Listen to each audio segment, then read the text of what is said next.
Halo,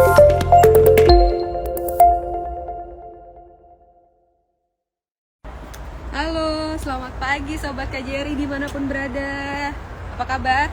Semoga semua selalu dalam keadaan sehat dimanapun berada ya. Nah, sesuai dengan tema acara kita, pagi ini kita akan melakukan ngobrol santai di Melbourne bersama dengan tamu istimewa. Kegiatan ngobrol santai di Melbourne sendiri ini apa sih sebenarnya? Nah, ini adalah pertama kali KJRI Melbourne melakukan kegiatan acara ngobrol santai di mana saat ada tamu istimewa yang datang dari Indonesia berkunjung ke Melbourne, kita akan cari tahu apa aja sih kegiatannya yang dilakukan selama berkunjung.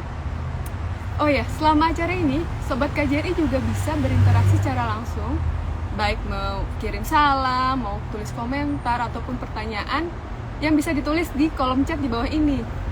Kalau berkesempatan, akan kita bacakan ya. Nah, tanpa berlama-lama, langsung saja kita invite tamu istimewa kita dari Indonesia.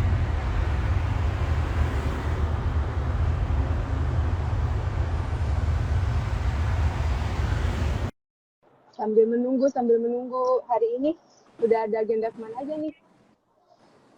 Oke, sudah bersama dengan kita Menteri Pariwisata dan Ekonomi Kreatif Republik Indonesia, Bapak Sandiaga Uno, beserta dengan, halo Pak, apa kabar?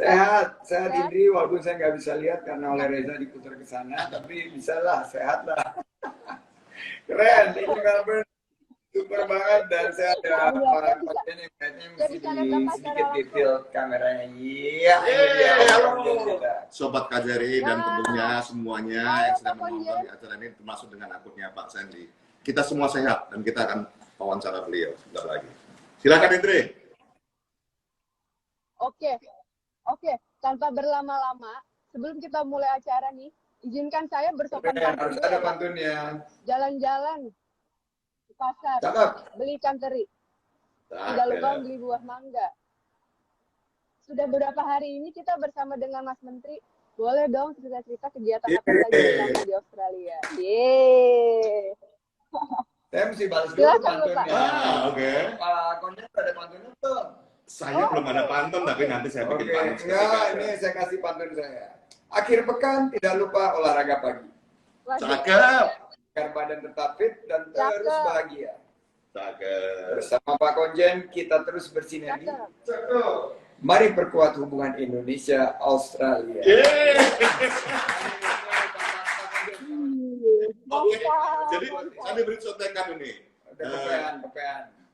Cari jajanan pasar yang banyak pilihannya. Cakep.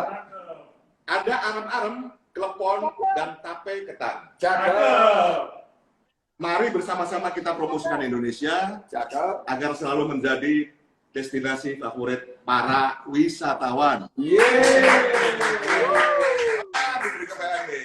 Jalan-jalan ke Tanah Abang. Cakep. Jangan lupa membeli jagung. Cakep. Kalau pariwisata Indonesia ingin berkembang, harus kita dukung. Kita berikan semangat semuanya. Pak, Mas Menteri, saya panggilnya Mas Menteri aja lah, seperti biasa kalau gitu. Jadi, ini hari keberapa ya? Hari kelima ya? Ini Selasa, Rabu, Kamis, Jumat, Sabtu. So, hari kelima. Hari kelima, guys. Rabu, Kamis, Jumat, Selasa kan, Pak? Rabu, bro. Rabu ya? Rasanya enggak. Kita juga jadi semakin membosankan durasi gitu. Oh, oke. Jadi hari keempat dari Indonesia, Pak.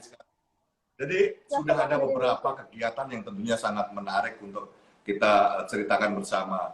Hari pertama saja, Mas Menteri itu dalam rangka kunjungan kerja namanya sebenarnya. Ini atas undangan pemerintah Victoria, negara bagian di Australia.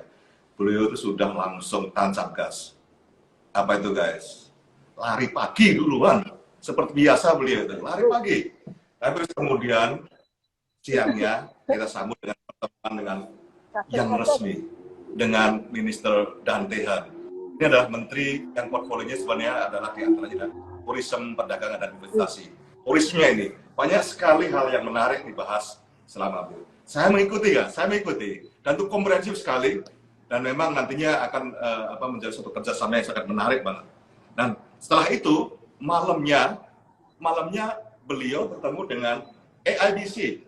Betul kan Mas Menteri ya? Betul banget. Australia Indonesia Business Council, termasuk juga kalangan pengusaha terkait di Australia dan Indonesia. Kemudian di hari-hari berikutnya ada kunjungan ke salah satu eksibisi kita. Kita sedang ada eksibisi namanya Auto Sales Market di sini. Dia berkunjung dan berputar di pameran tersebut dan tentunya berwawancara dengan semuanya. Hal-hal yang menarik lainnya di sela-sela kesibukan beliau, dan ini menjadi perhatian beliau yang sangat keren sekali, sangat bagus sekali. Beliau berkunjung ke restoran-restoran Indonesia. Meskipun semua pengusaha restoran, tidak semuanya lah.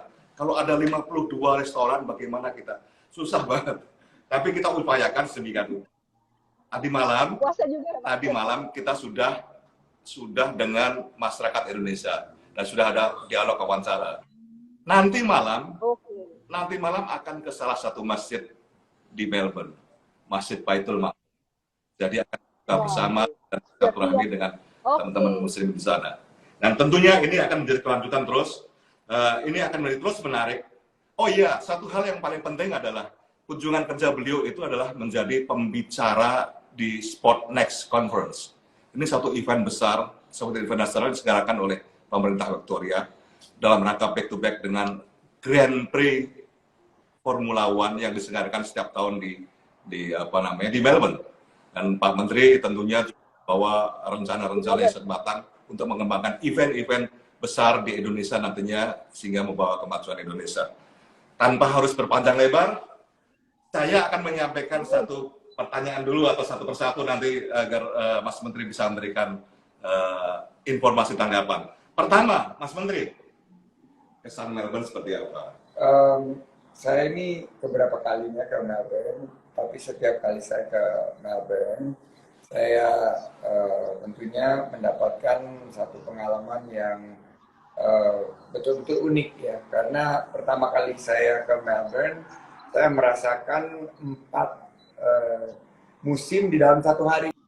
Belum pernah kejadian di dalam hidup Jadi harus siap-siap ya? Jadi pagi-pagi itu cuacanya 2 derajat waktu saya bangun. Siangnya itu pagi menjelang siang itu tiba-tiba menjadi sejuk, terus menjadi panas.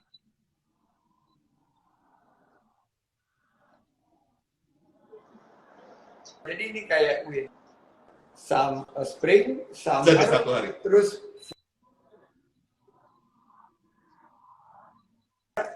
itu unik banget di Melbourne.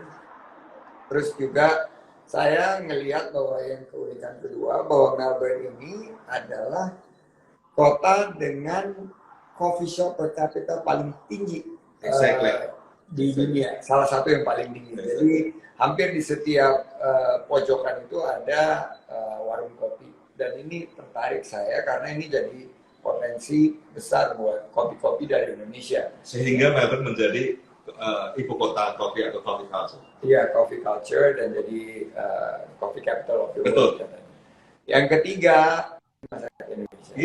Masyarakat Indonesianya sangat guyup, rukun, dan seru banget. Tadi pagi, misalnya setelah tadi malam kita ngobrol-ngobrol di KJRI, kita lari pagi dan saya surprise banget karena yang ikut itu banyak banget. Dan startnya waktu itu mungkin ada sekitar 20-an lebih orang gitu, walaupun finish cuma bertujuh. Saya ucapkan terima kasih. 3 hal tadi yang saya ulang ya, Mbak Indri. Pertama adalah weather yang sangat menarik di Melbourne. Ada 4 weather di dalam satu hari, belum pernah saya rasakan di mana-mana.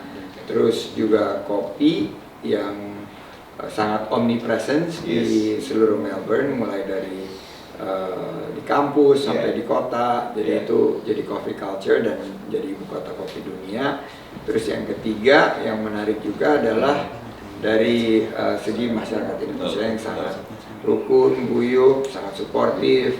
Dan kalau dilihat jumlah restoran Indonesia kan terbanyak di sini. Ini jadi yang membuat kunjungan ke Melbourne ini sangat menarik dan membahagiakan. Ya, betul. Apa yang disampaikan Mas Menteri tadi sangat betul sekali. Poin yang terakhir masyarakat itu, saya sangat setuju sekali. Bahkan kalau saya nakal gitu, duduk diem, promosi Indonesia itu sudah hidup oleh masyarakat kita. Tapi tentunya bukan gitu, Mas Menteri. Kita harus bekerjasama, kolaborasi. Nah, ini sebenarnya pertanyaan mengenai masyarakat ini akan pertanyaan kedua, tapi rupanya sudah kita jawab sekaligus.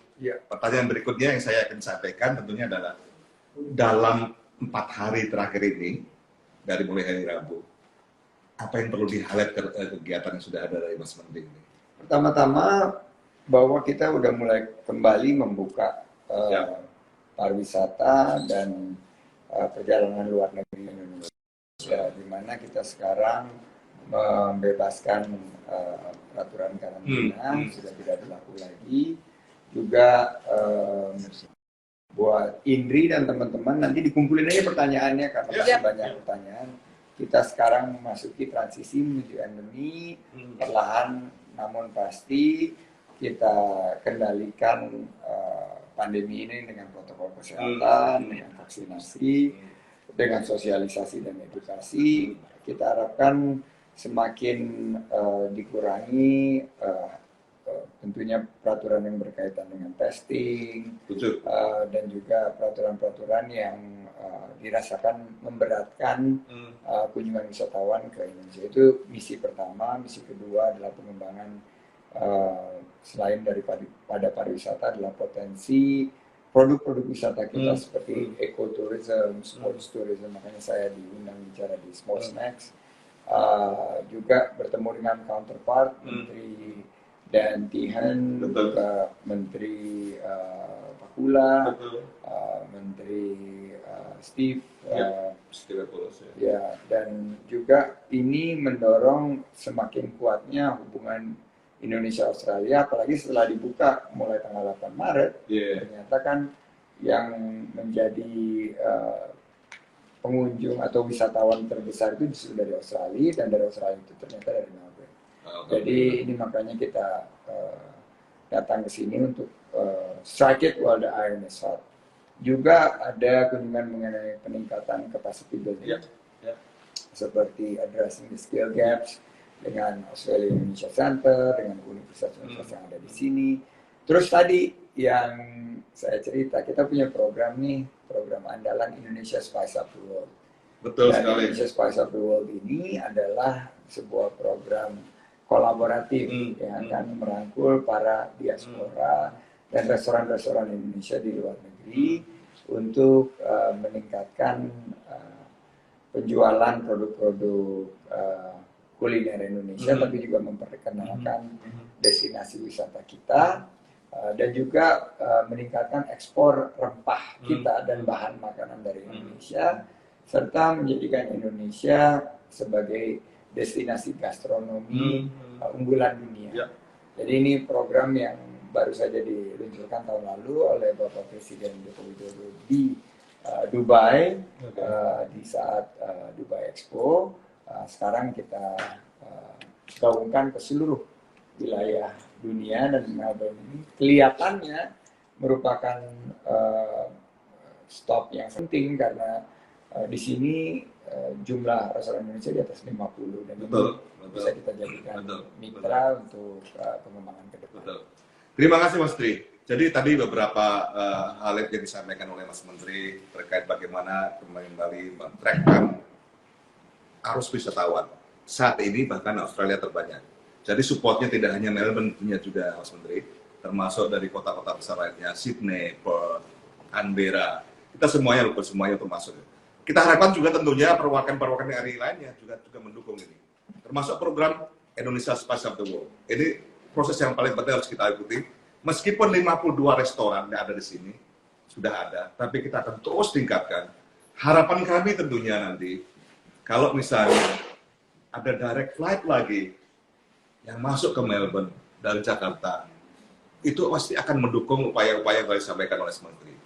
Yang berikutnya nih tentu saya sampaikan adalah dari semua kunjungan ini, manfaat yang akan diambil apa sih? Apa yang bisa kita kapitalisasi? Pertama, kalau menurut saya kebangkitan ekonomi kita, pembukaan peluang usaha, lapangan kerja yang lebih luas, 1,4 juta target wisatawan dari Australia ini dalam beberapa tahun ke depan ini bisa didapatkan kalau ditambah jumlah penerbangan Melbourne, Bali, Melbourne, Jakarta, mungkin ditambah satu lagi Melbourne, Yogyakarta misalnya, karena sudah ada Yogyakarta International Airport, sehingga kita bisa memasarkan bukan hanya Bali dan Bali, tapi ada Danau Toba, ada Borobudur, ada juga Labuan Bajo, Mandalika, dan Likupang, Sulawesi Utara sebagai 5 destinasi super prioritas. Tapi selain itu, sebagai G20, Presiden dari G20, kita juga ingin mengkomunikasikan 3 pilar utama kita, yaitu green economy, health based economy, dan juga digitalization, digital transformation. Nah, ini yang menurut saya Indonesia harus ngambil leadership, dan diaspora kita di sini, Pak Konjen dan seluruh masyarakat Indonesia di Melbourne bisa ikut berpartisipasi. Nah, yang menarik dari Melbourne ini adalah city of major events. Jadi ada banyak sekali events dari Australia Open, F1 weekend ini, MotoGP. Kita baru sukses menyelenggarakan MotoGP, dan kita ingin hadirkan juga seperti F1 dan kegiatan-kegiatan major events lainnya. Ini kita bisa juga belajar best practice yang kita dapatkan dari Melbourne ini. Kemarin kita lihat di MotoGP ada banyak PR yang harus kita sempurnakan dalam masalah manajemen. Kemarin kita melihat snapshot F1, traffic control, parking, drop off, sampai penempatan UMKM, penempatan kios-kios, terus hospitality suite-nya seperti apa. Ini yang nanti mudah-mudahan ke depannya akan terus kita perbaiki. Siap, kita bantu. Tadi disebutkan oleh Mas Menteri mengenai arah dari presidensi Indonesia dalam kepresidenan di G20. Salah satunya adalah digital transformation. Saya lupa menyebutkan, guys, kemarin kita berkunjung ke kantornya Bukalapak atau Tax Hub-nya Bukalapak di Melbourne. Kita bangga sekali dengan dibukanya Bukalapak ini. Apa yang disampaikan, Mbak, bisa, Mas Menteri? Ya, akan banyak Bukalapak lainnya yang akan membuka tentunya suatu footprint di luar Indonesia. Kita sekarang sudah menghasilkan 12 unicorn dan sunicorn. Jadi kita ada di atas Australia. Kalau dari segi jumlah penciptaan startup yang dalam waktu singkat bisa menjadi $1 billion company. Namun kita jangan hanya melihat Indonesia dalam segala aspek 360 derajat dari bisnis kita. Karena ini belajar dari pengalaman saya. Saya dulu waktu investasi juga membuka peluang-peluang untuk di luar negeri demi membangun bangsa lebih baik. Jadi strategi Bukalapak membangun tech dan R&D centers di sini untuk software engineers dan product development itu luar biasa. Menurut saya memberikan inspirasi, dan kami sangat mendukung dari pemerintah. Oleh karena itu kami kemarin berkunjung ke sana memberikan semangat kepada anak-anak muda kita, dan pada satu titik nanti kita nggak hanya melihat Indonesia, tapi kita bisa go regional, go international. Thank you, Bro. Satu hal yang kurang adalah lari sudah, main basketnya belum. Next time. Sekarang saya serahkan ke Indri untuk, ini pasti ada komentar banyak di sini nih. Mungkin ada pertanyaan yang perlu bisa kita jawab sini. Silakan Indri nih, perlu dibantu kayaknya ini. Bapak sih gimana? Iya sih.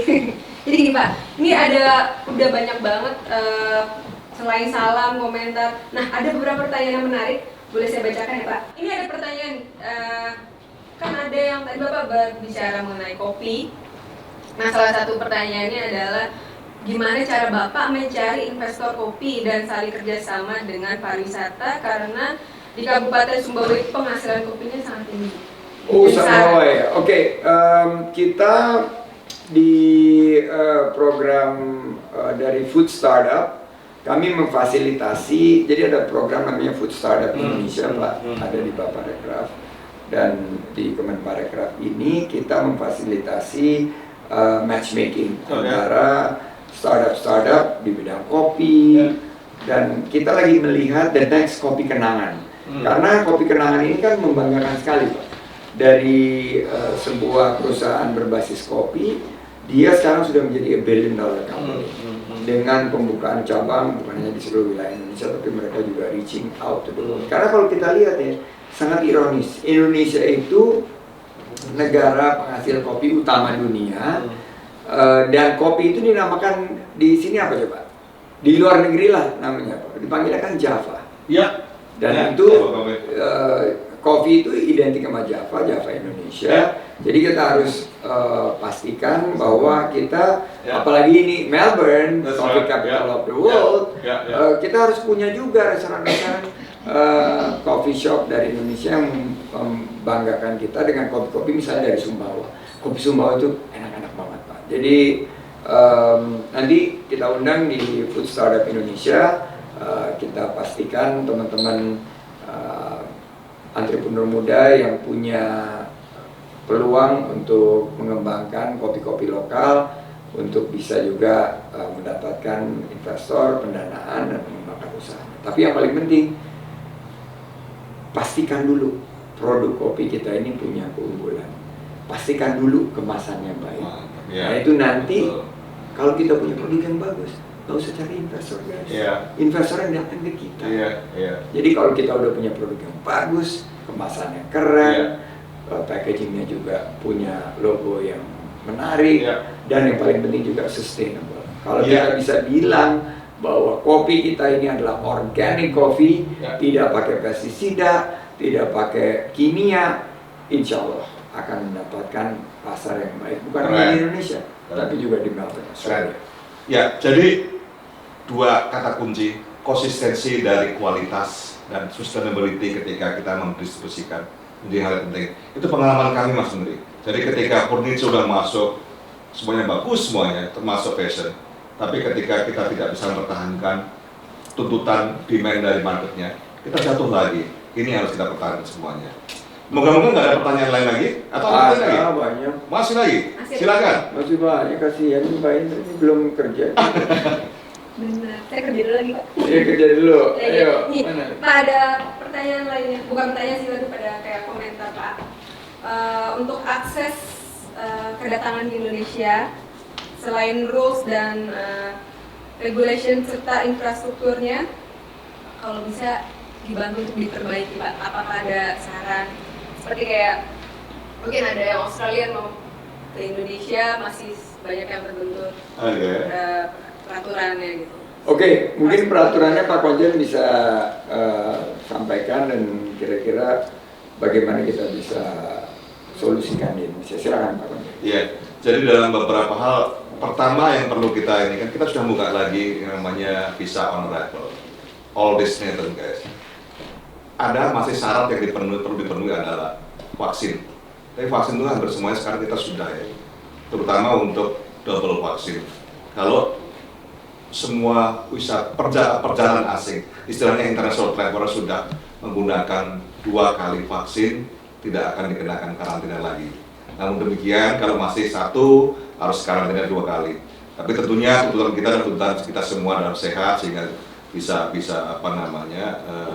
melakukan perjalanan pulang ataupun international traveler dapat melakukan kunjungan wisata dengan nyaman.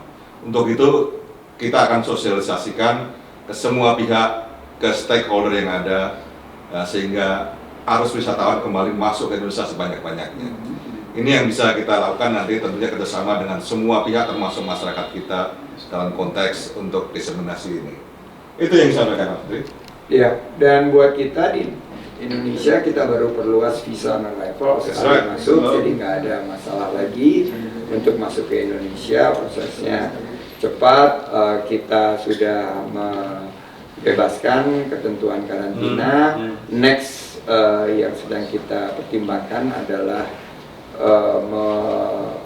melihat kemungkinan untuk mencabut ketentuan pre-departure test, dan juga upon arrival test. Ini yang sedang kita coba studi bersama, karena seperti ini saya mau pulang, ini saya harus PCR nih. Ini berlaku untuk semua ya, tapi dengan situasi vaksinasi yang sudah tinggi di Indonesia, di Australia juga sudah tinggi, kemungkinan teman-teman dari Kementerian Kesehatan, dari penerbangan lagi melihat kemungkinan ini. Nah, yang paling banyak pertanyaannya adalah direct flight, Pak. Direct flight dari Jakarta ke Melbourne atau dari Bali ke Melbourne and vice versa. Ini yang kita sekarang lagi pastikan bahwa kita membuka peluang untuk menambah jumlah flights. Memang kesulitannya secara infrastruktur, Garuda dan beberapa industri penerbangan Indonesia sedang melakukan restrukturisasi, tapi yang dari luar negeri sangat terbuka. Kemungkinan misalnya codeshare ya, misalnya kalau kita lihat Doha, Bali, Denpasar, Bali, Melbourne, ini sangat terbuka gitu. Jadi kita bekerja sama, sharing dengan Qatar atau Emirat. Karena load-nya ada dan mudah-mudahan ini juga bisa menjadi daya tarik. Jadi kita bukannya think outside the box, Pak, thinking without the box. Jadi jangan dulu, ini harus Garuda, harus. Ini gimana caranya kita pastikan untuk recovery, terutama untuk Bali dan beberapa destinasi ini bisa dilakukan. Mengenai direct flight ini saya jadi ingat dulu sebelum pandemi banyak sekali. Selain Garuda ada Qantas, ada Jet Air, ada Emirates. Sekarang yang baru mulai lagi adalah Jetstar. Kita kejar nanti. Apakah itu Garuda atau Qantas? Bahkan Qantas pun belum mulai, Pak ya. Jadi kita kejar semuanya. Bisa kerjasama dengan yang lainnya. Itu harapan kami semuanya. Ada lagi tambahan, Dre? Satu lagi kali ya? Ada, Pak. Satu lagi ya? Ini aja sih undangan. Aduh, hilang deh. Sebentar, Pak. Nah, ada salam Pak dari WNI di Sumatera Barat. Kami menunggu kedatangan Bapak Menteri yang terhormat untuk berkunjung ke tempat kami di Nagari Barulah, Kecamatan Tanjung Baru, Kabupaten Tanah Datar, Sumatera Barat. Di situ juga banyak potensi pariwisata yang bisa digali, Pak. Sudah banyak di tanah air. Iya, ini jadi Tanah Datar ini, guys, teman-teman di KJRI, ini salah satu kabupaten yang paling misleading. Karena namanya Tanah Datar. Tapi sebetulnya hanya tanahnya datar. Jadi ini sudah berubah ke sini ya? Iya. Terbaik. Bisa begitu lah dari. Oh, ini udah berdua ya sekarang ya. Oke. Jadi Tanah Datar ini banyak sekali peluang wisata dan yang paling terkenal ini Songketnya. Kembali tadi maksudnya Tanah Datar, tapi maksudnya banyak dataran tinggi. Begini semua. Oke. Jadi kalau Tanah Datar kan gini, mau dia di tinggi atau di bawah, yang penting datar. Jadi istilah misleading itu karena itu. Misleading sekali. Tapi itu menarik, seperti pegunungan. Jadi sangat begini dan destinasi wisatanya banyak. Tapi yang paling terkenal di sana apa namanya, Bu Kiki, kok Songket apa? Di sana epic banget Songketnya itu. Industri Songketnya sangat maju, berkembang dan ini lagi kita perjuangkan karena Songket kita juga harus mendapatkan pengakuan dan teman-teman lagi memperjuangkan Songket ini untuk ditingkatkan kualitas seperti batik yang sudah dapat pengakuan. Mereka juga ingin pengakuan. Udahlah, kalau berbicara dengan seperti itu nggak akan ada habisnya. Maksudnya apapun pasti selalu diterjang semuanya. Undangan ada jam berapapun dilayani gitu. Dilayani. Nah ini sekarang nih. Subuh aja dilayani. Sumatera Barat ditunggu ya nanti. Nah, saya akan tutup dengan pantun. Saya kan punya pantun. Karena sebentar lagi juga ada kegiatan lain. Makan dadar gulung, minumnya teh hangat. Cakep. Dimakan bersama-sama di ruang keluarga. Cakep. Buat Mas Menteri yang selalu penuh semangat. Cakep. Mari terus dukung kerjasama Australia Indonesia. Terima kasih banyak. Terima kasih banyak. Dan itu pantun itu tidak boleh dibalas. Terima kasih banyak Pak Menteri, Pak Konjen. Baik, Mbak Indri, terima kasih. Terima kasih.